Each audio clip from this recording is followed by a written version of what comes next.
Paramashivoham Om Nityananda Om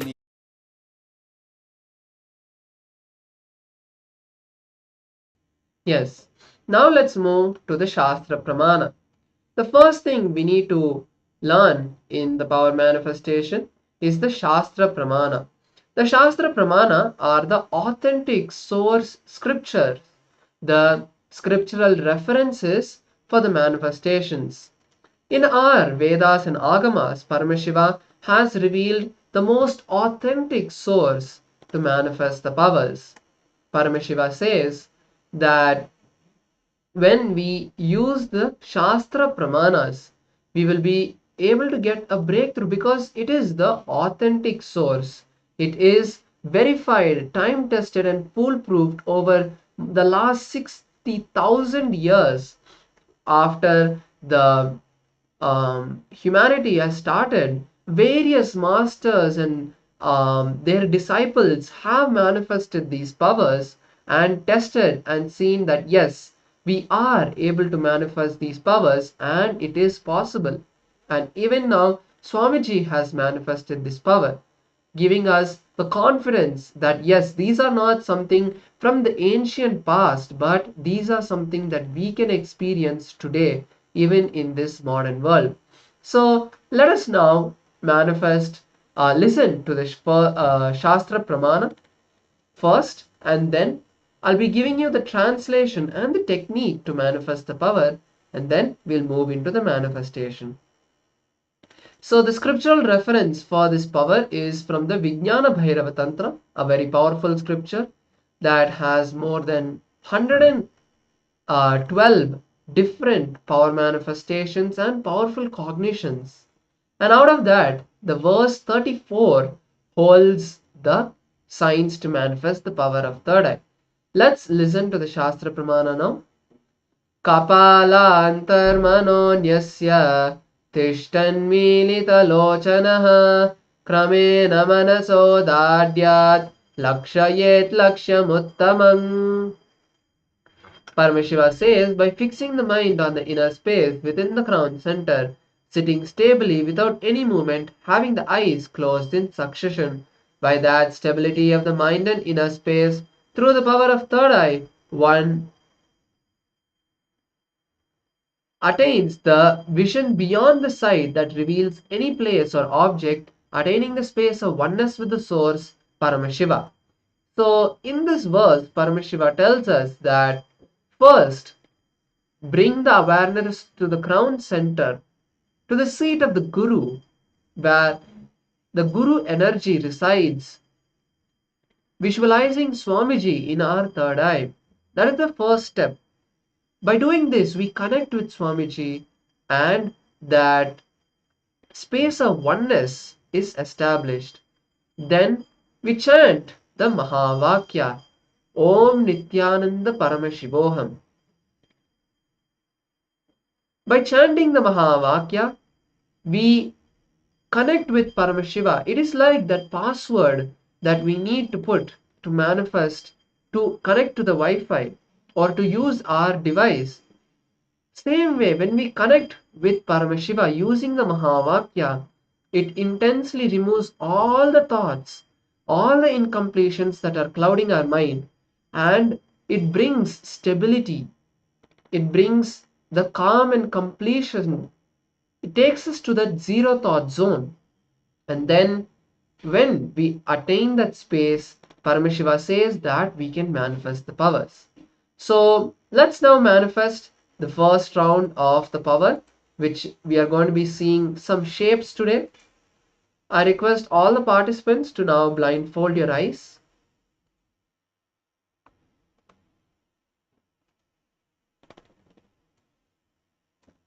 We'll now be entering the manifestation. Close your eyes and start visualizing Swamiji in your inner space.